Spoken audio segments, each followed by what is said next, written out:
Tudo bem, pessoal? Antes de mais nada, para quem não me conhece, eu sou Ruana Labres, sou terapeuta, tenho formação em psicologia e gerontologia e vim aqui falar um pouquinho para vocês sobre o que está acontecendo nesse mundo que está nos levando a ter problemas emocionais. Se os problemas emocionais acontecem e a gente não tratar, não descobrir a causa, elas vão se tornar físicas. Um dos primeiros problemas emocionais que começam a acontecer assim de leve, que vai aumentando, se você não procurar ajuda, não procurar um terapeuta, um psicólogo, não fizer uma análise da situação, é a ansiedade. A ansiedade nada mais é do que o medo do futuro. Aquela expectativa de não acontecer aquilo que a gente deseja. A gente cria algo lá para frente e fica naquela, batendo aquela situação, e se acontecer, se não acontecer, não consegue dormir. São crises que pode se tornar generalizada. Uma segunda situação que também nos leva é a tristeza profunda, que por mais de 15 dias nessa tristeza, nessa melancolia, o que acontece? Torna-se numa depressão. A depressão não é coisa só de idosos, jovens e até crianças podem desenvolver. Então você precisa observar, principalmente nesse período que nós passamos de pandemia, que ainda existe, não a pandemia em si, mas o Covid, o isolamento, a necessidade das pessoas terem um contato mais físico, mas sem poder, a depressão vem. Ela é justamente algo que nos faz entrar numa crise social. Então, o caos da sociedade, a sociedade isolada, as pessoas não podendo ter um contato, faz com que ansiedade, depressão e outras doenças emocionais venham ser reforçadas. Voltamos a trabalhar, voltamos a ir a festas, voltamos a ir à praia, voltamos a poder fazer grande coisa, mas a baixa imunidade desse período ainda existe. Doenças físicas nos isolaram, lutos aconteceram. Então, tudo isso são causas. A poluição em si, para quem mora numa cidade grande, também acaba nos gerando mal-estar, problemas emocionais. Culturalmente falando, se você vive num ambiente sujo, já é um sinal preocupante de que você não está nem aí para sua casa, para sua higiene física e emocional. Como é que fica, hein?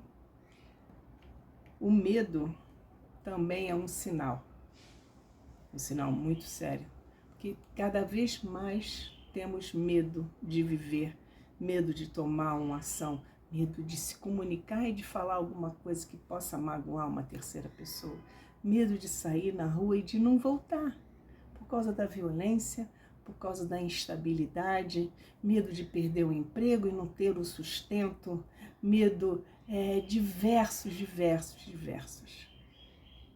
Uma dose de medo faz com que a gente se mova, se movimente.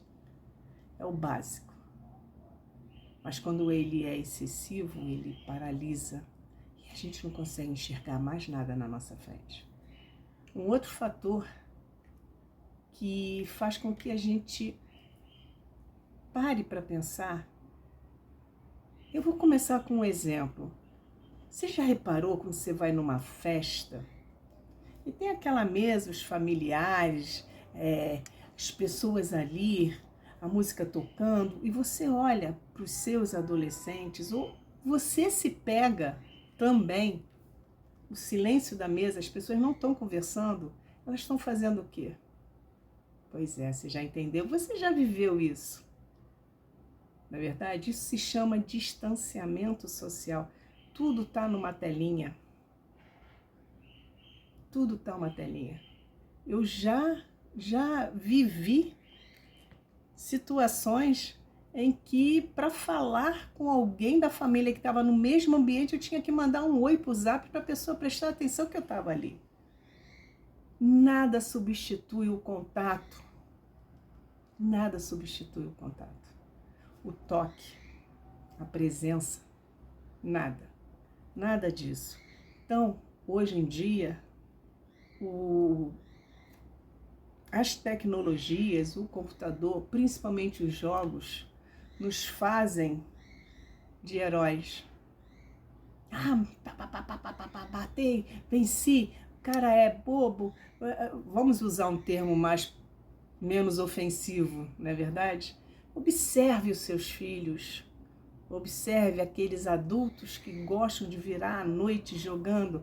Como é que eles se sentem? São os falsos heróis, os heróis de jogos, que aquilo acaba se tornando muito viciante e limitador, porque não existe mais o contato social. Você está jogando com quem? Com um cara aí. Mas esse cara aí não tem nome? Esse cara aí é da onde? Eu sei lá. Quer dizer, não tem vínculo. Não tem sentimento, troca, só aquele momento que serve. A tecnologia não pode ser usada só para isso. Não pode. E hoje em dia, aqueles momentos de felicidade que gera o joguinho, que gera os vícios, vamos dizer assim, que libera a dopamina, libera só para aquele momento. E aí a pessoa se sente bem.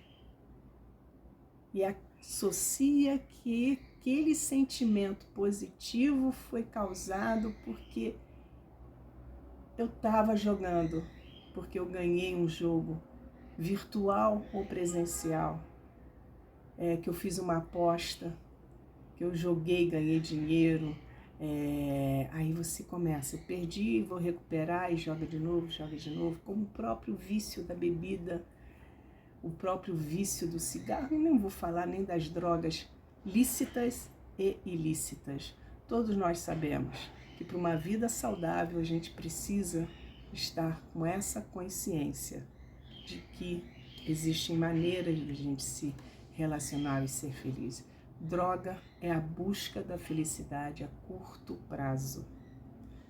Muitas vezes as pessoas largam a bebida ou largam o cigarro e no momento de crise, vão lá, recorrer a essa falsa bengala, porque eu estava ansioso, eu estava com medo, eu estava depressivo, eu estava angustiado, eu estava, e o cigarro me liberou momentos de prazer, momentos de relaxamento, momentos de paz. Só que você está muito enganado. Muito enganado. É uma falsa ilusão. Você sabe disso, você entende o que eu estou falando, não é verdade?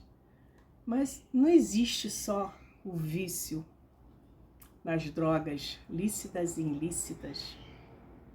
Também existe a droga no sexo. Não falei que o sexo é uma droga. Eu falei do vício. As pessoas que são viciadas na pornografia, que fazem o sexo por fazer, sem o sentimento, usam o próprio corpo em busca desse prazer relâmpago e depois passa. E você procura mais e mais e mais porque há a liberação de todos aqueles hormônios que te dão prazer. E acabam usando outras pessoas, encontros. Fiquei com com 5 essa noite, beijei 30 bocas, não sei o quê, para substituir um vazio. Um vazio.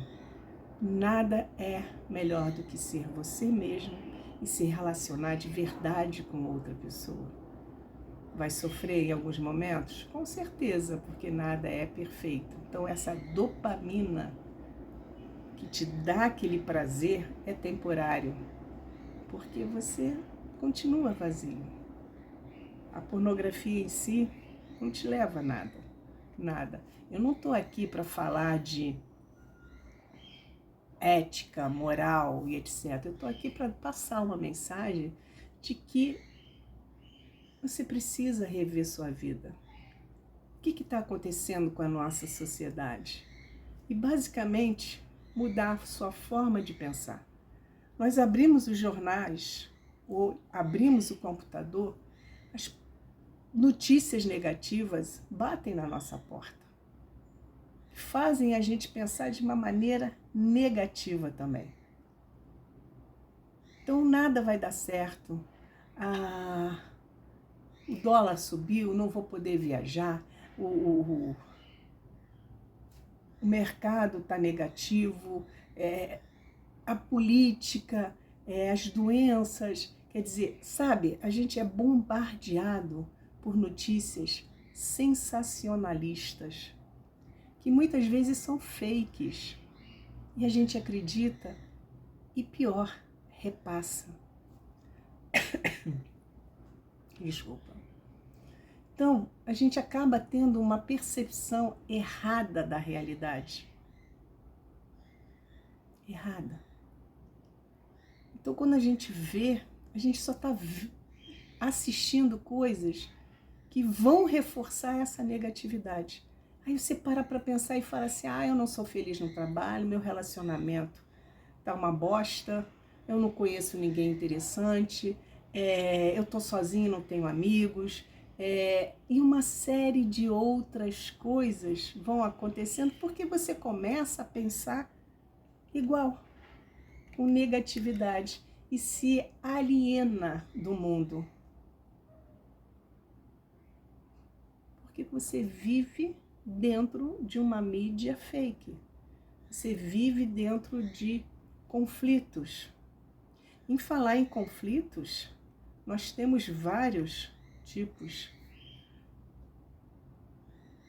Existem, antes de falar isso, existem pessoas que são conformadas, que acordam de manhã, fazem a sua rotina, pegam o seu transporte, vão trabalhar e voltam para casa. São pessoas que não pensam no futuro, não estudam, não planejam, não têm vida social, se limitam, são conformadas, não são felizes, vamos dizer assim, e está tudo bem. Isso acaba contaminando o resto da família. Parou para pensar? Você é uma pessoa conformada? Ou você é uma pessoa que ainda sonha, tem ideias? É uma pessoa que avalia o que você quer, planeja?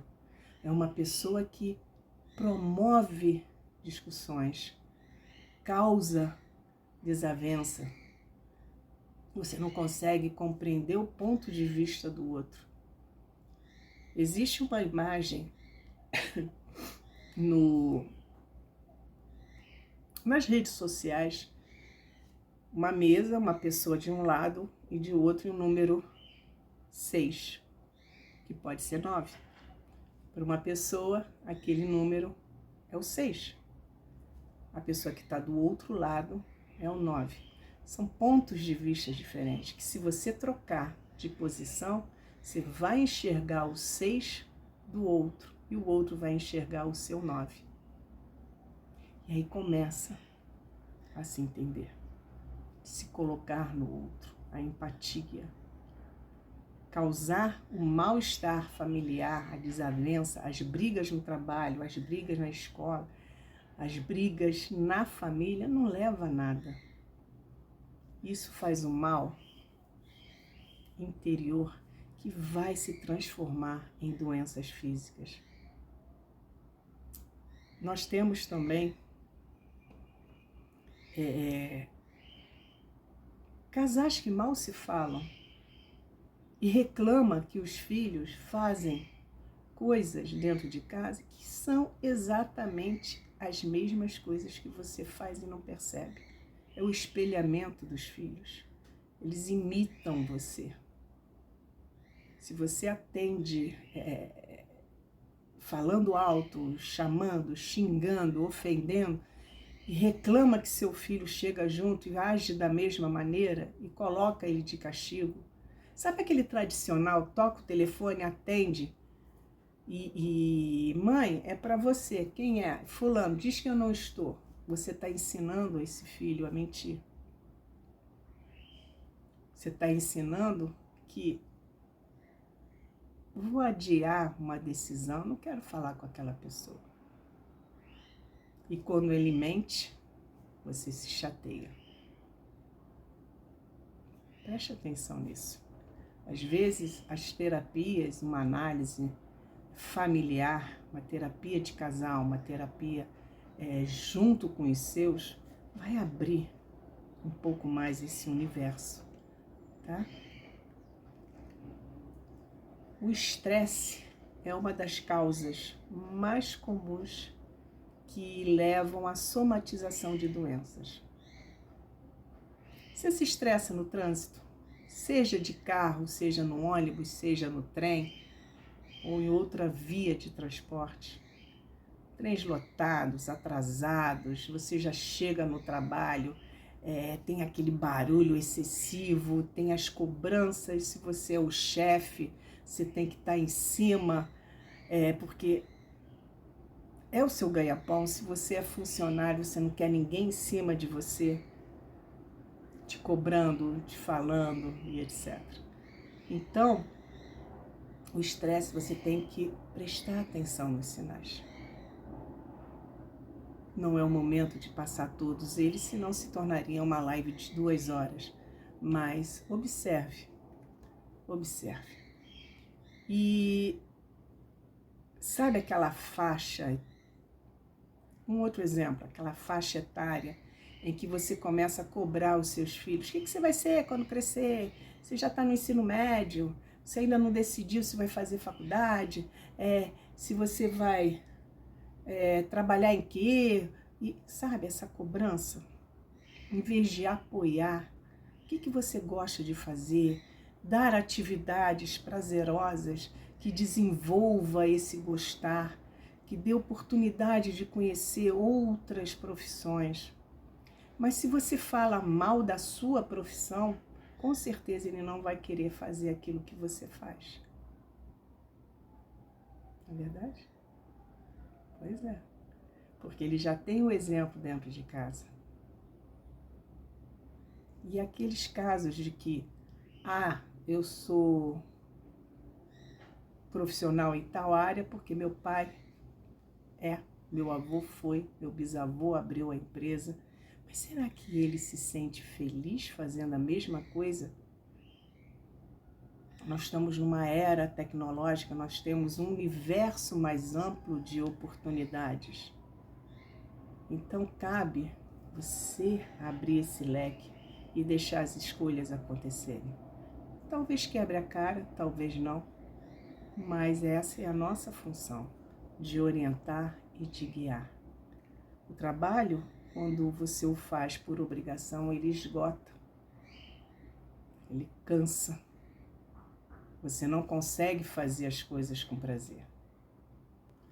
E quando você trabalha sem gostar apenas por causa da remuneração, por causa do dinheiro, e esse dinheiro você não consegue esticar para o mês todo, aí você se cobra, você acorda atrasado, de mau humor, você tem dor de cabeça, você tem enxaqueca, você tem enjoo, você chega no local nervoso, você tem insônia, você tem ansiedade. Você briga por qualquer coisa, você estoura. E começa a surgir as dificuldades, e quando você é desligado dessa empresa, você para pensar, Por que eu fui demitido? Se eu fazia tudo certinho? Mas você estava se sentindo bem, confortável? Porque quando a gente faz alguma coisa que gosta, a gente rende mais. A gente não vê a hora passar. A gente é criativo. A gente tem ideias. A gente tem amigos dentro do trabalho e fora dele. Não é verdade? Então, por esse motivo, por esses motivos e muito outros, é importante você avaliar tudo isso que eu venho trazer para vocês hoje. Gostou? Então comente, curta essa postagem e fique conosco. Eu sou Ruana Lopes.